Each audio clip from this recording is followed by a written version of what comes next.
العلماء ورثة الأنبياء، لأن هذه الأمة لا نبي فيها بعد خاتم النبيين محمد صلى الله عليه وسلم.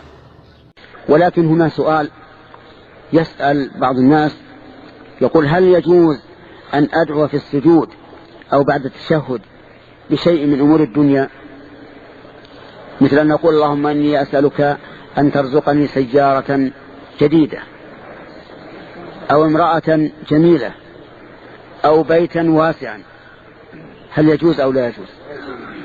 نقول يجوز.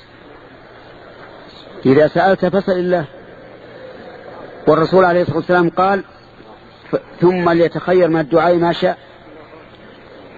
والدعاء عبادة حتى في أمور الدنيا، حتى لو دعوت بأمور الدنيا فهو عبادة ما لم تدع بإثم أو قطيعة رحم.